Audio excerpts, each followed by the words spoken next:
sebagai rekomendasi adalah angka berdasarkan kebutuhan hidup layak. Berapa besarannya? Itu kisarannya adalah 5.800.000 sekian. Itu terdiri dari tripartit. Di situ ada pemerintah daerah, ada buruh, dan ada pengusaha.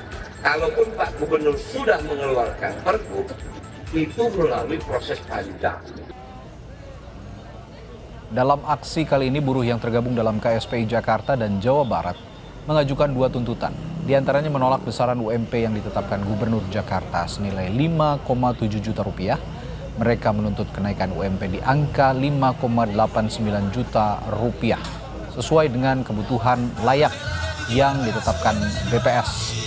Jika tuntutan ini tidak diterima oleh Gubernur Jakarta, maka KSPI akan mengajukan gugatan ke PT UN. Angka yang diberikan buruh kepada Pemprov DKI Jakarta sebagai rekomendasi adalah angka berdasarkan kebutuhan hidup layak. Berapa besarannya? Itu kisarannya adalah 5.800.000 sekian. Rekomendasi dari Apindo itu 0,55, rentang bawah ditambah 0,05.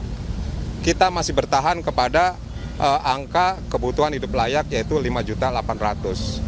Kalaupun ada negosiasi di situ, sebenarnya kita juga nggak kaku banget. Kita bersedia kok turun di angka 0,9 dan itu pun masih di bawah angka kebutuhan hidup layak. Kalau di rentang angka 0,9 maka UMP DKI ada di 5,770 kalau nggak salah. Kalau dengan KHL maka akan 5.800.000. Artinya 0,9 itu pun kita masih ada di bawah kebutuhan hidup layak. KSPI juga menilai kenaikan UMP Jakarta menjadi 5,7 juta rupiah tidak masuk akal. Angka UMP Jakarta itu berada di bawah daerah penyangga Jakarta seperti Bekasi dan Karawang. KSPI menyebut saat ini upah minimum di Bekasi dan Karawang berkisar di angka 5,95 juta rupiah.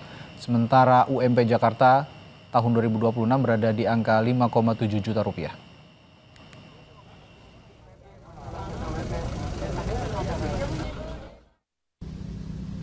Apakah masuk akal pabrik panci di Kerawang upahnya lebih tinggi dengan buruh atau pekerja yang bekerja di gedung-gedung pencakar langit ini?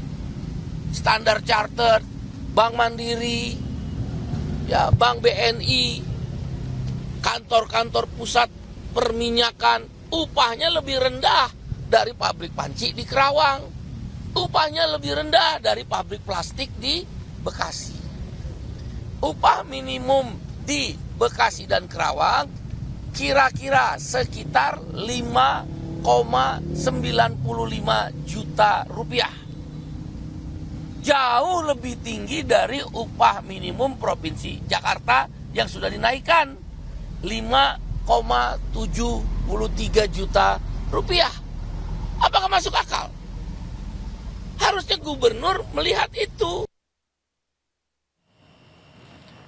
Wakil Gubernur Jakarta Rano Karno merespons penolakan kelompok buruh terhadap kenaikan upah minimum Jakarta menjadi 5,7 juta rupiah. Ia berjanji akan mengajak kelompok buruh untuk duduk bersama dan berdiskusi. Wagub Rano Karno mengingatkan penetapan UMP Jakarta sudah melewati proses yang panjang, mulai dari keputusan Dewan Pengupahan, lalu berlanjut ke persetujuan tripartit antara pemerintah daerah dengan pengusaha dan juga buruh. Rano mengklaim Pemprov Jakarta terbuka atas segala bentuk aspirasi karena ruang untuk penolakan juga masih terbuka, bisa melalui Peradilan Tata Usaha Negara atau PT UN. Boleh saya minta tepuk tangan? Pengupahan itu terdiri dari tripartit. Di situ ada pemerintah daerah, ada buruh, dan ada pengusaha. Kalaupun Pak Gubernur sudah mengeluarkan pergub, itu melalui proses panjang. Apakah nanti kawan-kawan buruh akan demo atau protes, itu kembali kepada hak. Cuman marilah kita duduk bersama. 5,7 sebetulnya komponen Jakarta juga mengeluarkan subsidi untuk teman-teman buruh. Misalnya apa? Transportasi. Misalnya sembako murah.